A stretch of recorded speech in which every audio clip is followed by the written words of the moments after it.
समांगम में भाग लेने के लिए अगर एक भी योद्धा वल्लभराज से जा रहा है तो यहाँ की औरतों के मन में जलती बदले की आग की वजह से है।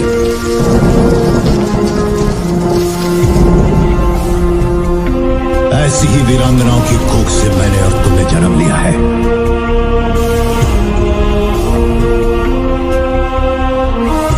वल्लभनाथ की स्त्रियों को ये अधिकार नहीं। दोस्तों, सम्राट अशोक जिनका चिन्ह आज हमारे तिरंगे की शान बढ़ा रहा है, वो अशोका द ग्रेट कैसे बने उसके पीछे की कहानी काफी लंबी है। वो कभी क्रूर भी थे तो कभी दयालु भी, और उनके जैसा महान एम्परर आज तक कोई नहीं हुआ।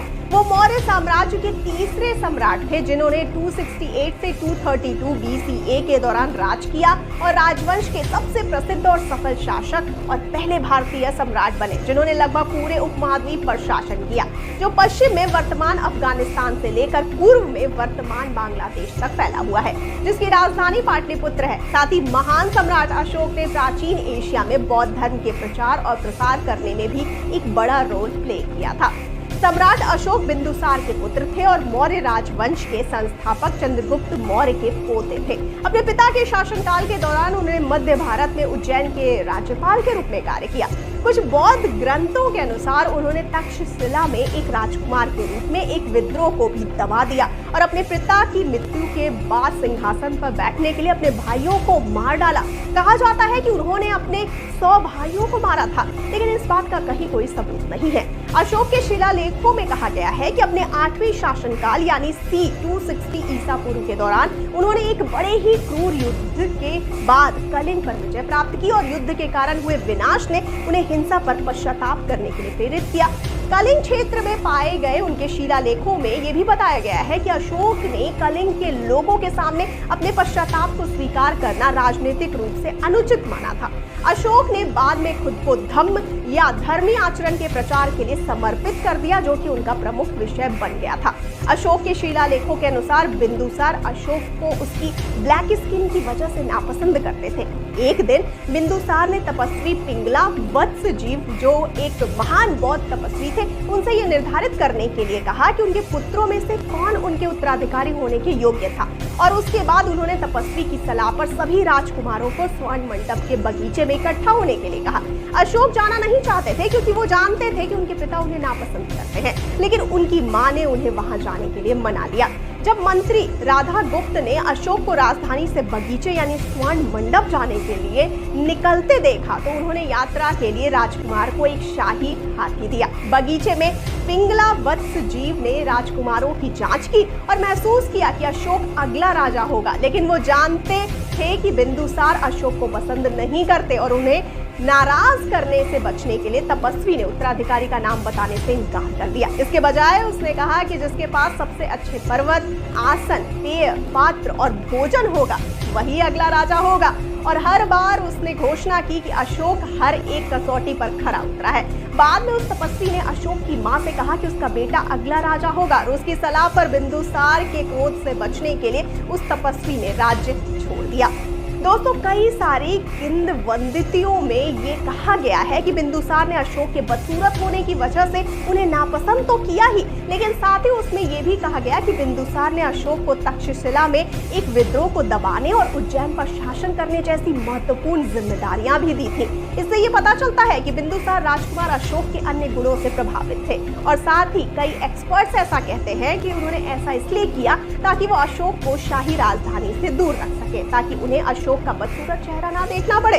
लेकिन जो भी हो, राजकुमार अशोक ने अपने गुणों से उज्जैन को जीत भी लिया और उस पर राज भी किया, और उनके पिता के अलावा उन्हें सभी पसंद करते थे और उनका सम्मान भी करते थे। आखिर इंसान का काइंड हार्टेड होना उसे खूबसूरत बनाता है, ना कि उसका बाहरी पहनावा या खूबसूरती। बौद्ध धर्म के अशोक वदान के अनुसार राजा बिंदुसार ने राजकुमार अशोक को तक्षशिला शहर, जो आज पाकिस्तान में भीरटीला के नाम का एक शहर है, वहां एक विद्रोह को दबाने के लिए भेजा था। लेकिन श्रीलंकाई परंपरा के ग्रंथों में यह बताया गया है कि बिंदुसार ने अशोक को उज्जैन पर शासन करने के लिए भेजा था। दो अन्य बौद्ध ग्रंथ अशोक सूत्र और कृणाल सूत्र में ये कहा गया है कि बिंदुसार ने अशोक को गांधार, जहां तक्षशिला स्थित था, वहां के गवर्नर के रूप में नियुक्त किया था, न कि उज्जैन में। जबकि अशोक वदना कहते हैं कि बिंदुसार ने अशोक को चौगुना सेना, जिसमें काफी सारे घुड़सवार, शाही हाथी, रथ और हजारों की संख्या में पैदल सेना प्रदान की, लेकिन इस सेना के लिए कोई भी हथियार प्रदान करने से इनकार कर दिया। और उसके बाद अशोक ने घोषणा की कि अगर वो राजा बनने के योग्य है तो उसके सामने हथियार खुद ब खुद प्रकट हो जाएंगे। और ऐसा ही हुआ। अशोक एक सच्चा राजा था और इसीलिए ऐसा कहा जाता है कि देवता पृथ्वी से निकले और अशोक की सेना को हथियार प्रदान किए। और जब अशोक तक्षशिला पहुंचे तो वहां के नागरिकों ने उनका भव्य स्वागत किया और उन्हें बताया कि वो सिर्फ वहां के दुष्ट मंत्रियों के खिलाफ ही विद्रोह कर रहे थे, अपने राजा के खिलाफ नहीं। उसके कुछ समय बाद खासा नाम के क्षेत्र में भी अशोक का इसी तरह स्वागत किया गया और देवताओं ने घोषणा किया कि वो पूरी पृथ्वी पर विजय प्राप्त करेगा और उसे आशीर्वाद दिया।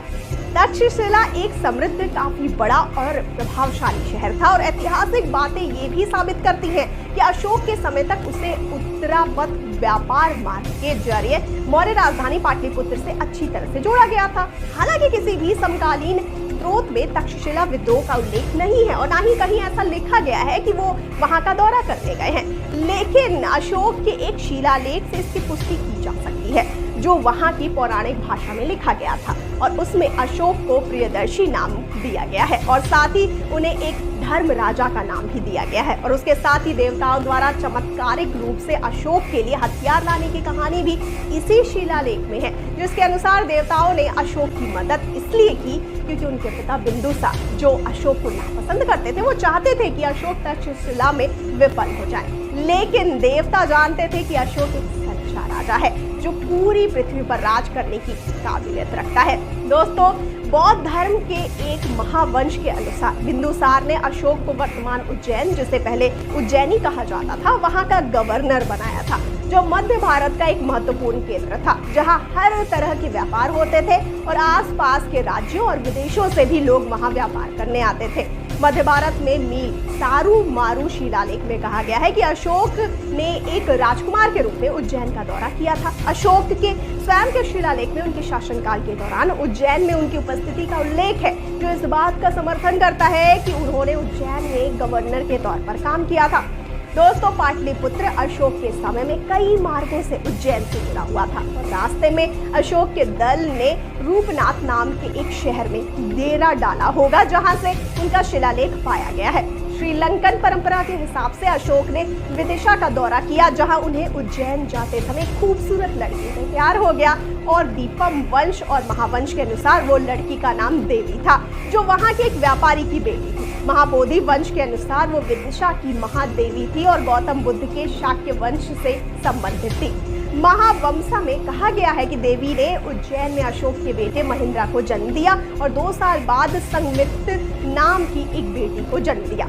महावंशा के अनुसार अशोक के पुत्र महेंद्र का अशोक के शासनकाल के 6ठे वर्ष के दौरान सिर्फ 20 सालों की एज में ही राज्याभिषेक किया गया था, यानी कि महेंद्र की उम्र 14 साल रही होगी जब अशोक गद्दी पर बैठे थे।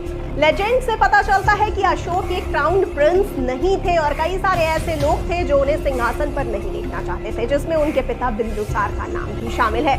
अशोक वदना के अनुसार बिंदुसार के सबसे बड़े बेटे सुसीमा ने एक बार मजाक में एक गंजे मंत्री के सिर पर थप्पड़ मार दिया था और उन मंत्री को चिंता थी कि सिंहासन पर बैठने के बाद सुसीमा मजाक में तलवार से उसे घायल कर सकता है। इसीलिए उन्होंने समय आने पर सिंहासन के लिए अशोक के दावे का समर्थन करने के लिए 500 मंत्रियों को उकसाया, क्योंकि अशोक के चक्रवर्ती सम्राट बनने की भविष्यवाणी की गई थी।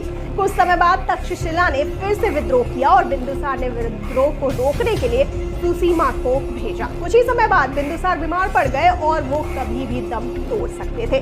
विद्रोह को दबाने में असफल होने के कारण सुसीमा अभी भी तक्षशिला में ही था। बिंदुसार ने उन्हें राजधानी में वापस बुला लिया और अशोक को तक्षशिला जाने के लिए कहा। हालांकि मंत्रियों ने उन्हें बताया कि अशोक बीमार थे और उन्हें सुझाव दिया कि वो तक्षशिला से सुसीमा के लौटने तक अस्थायी रूप से अशोक को सिंहासन पर बिठा दे। और जब बिंदुसार ने ऐसा करने से इनकार कर दिया तो अशोक ने घोषणा की कि यदि सिंहासन सही तरीके से उसका है तो देवता उसे अगले राजा के रूप में ताज पहनाएंगे। और हुआ भी ऐसा ही। उस समय बिंदुसार की मृत्यु हो गई और अशोक का अधिकार पृथ्वी के ऊपर स्थित यक्ष क्षेत्र और पृथ्वी के नीचे स्थित नागा क्षेत्र सहित पूरी दुनिया तक फैल गया।